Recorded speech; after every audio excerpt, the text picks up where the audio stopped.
Bonjour chers auditeurs, bonjour chère population, et nous sommes à la veille de la nouvelle année. Le cabinet Sandafon sous les guides du spirituel Germain Aziel, avec ses compasses, vous souhaite d'abord une bonne année et heureuse année.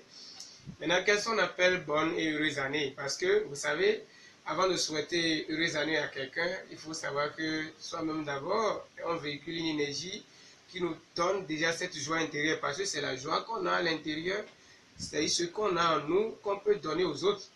Et si vous avez la haine en vous, et qu'à l'approche des fêtes, vous dites heureuse année à quelqu'un, c'est que l'énergie que votre verbe véhicule va aller, mais ça ne va pas faire son travail, et ça va retourner vers vous encore comme malédiction. C'est que avant de faire des vœux, bien de souhaiter des vœux pour vos proches à l'approche des fêtes, mais la nouvelle année, n'oubliez pas que chaque année est un cycle. Et nous sommes dans la deuxième cycle, ou bien dans le deuxième cycle actuellement. Nous allons rentrer dans le troisième cycle à partir du 1er janvier.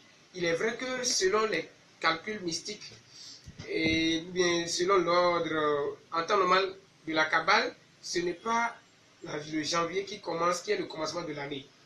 C'est à partir du mars, on compte l'année, parce que l'année commence sous le signe du bélier.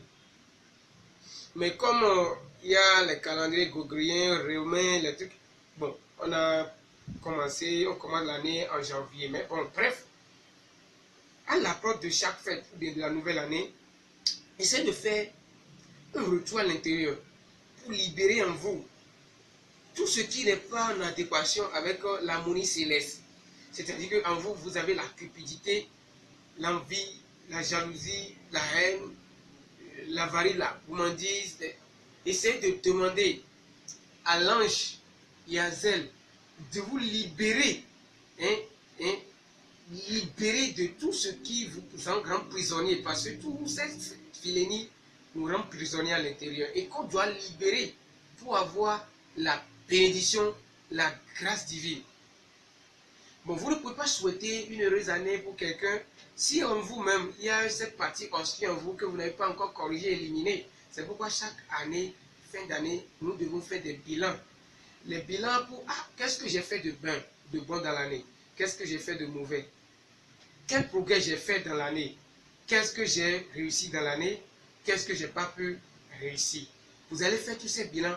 Vous allez comparer les pourcentages. Encore, vous avez plus d'avancement ou bien vous avez beaucoup plus évolué que l'autre domaine. Et c'est ce dans quoi vous n'avez pas pu émerger. Vous allez méditer sur ces questions et les réussir de l'année qui vient. L'année qui vient. Donc, quand on dit la fête, heureuse année, ce n'est pas d'abord le fait de préparer, manger comme on veut, non.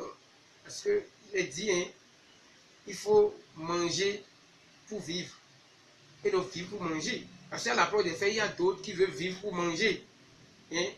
Alors qu'on doit manger pour vivre, parce que la santé est une loi. Je vous demande de vous méfier de tout ce que vous allez manger. Ne vous saoulez pas parce que vous avez vu la nouvelle année. Qui sait que parce que vous avez vu la nouvelle année, vous allez vous comporter hors des lois cosmiques. Ça peut engendrer, susciter.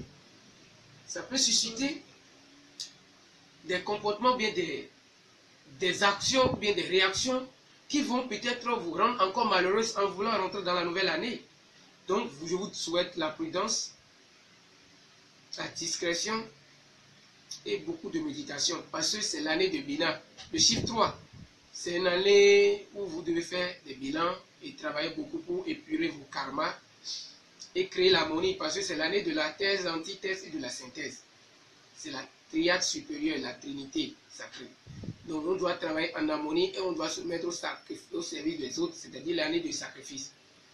Ce n'est pas l'année où vous allez faire sortir des propos ticoutois, parler comme vous voulez, ça va se retourner contre vous, parce que Bina, c'est la loi, c'est le karma, c'est l'action qui attire la réaction. Donc le cabinet Sandafon vous souhaite, avec ses compasses, une heureuse année. Surtout, le cabinet vous souhaite la paix et la santé, parce que la santé est une loi, la paix est un comportement. Et pour avoir cette paix intérieure, ce sont vos comportements quotidiens et votre vie quotidiennes qui édifieront cette paix au-dedans de vous. C'est pourquoi je vous ai toujours dit, faites la paix avec vous-même et vous serez en paix avec l'univers, les êtres humains, tous ceux qui vous entourent. Que les bénédictions soient.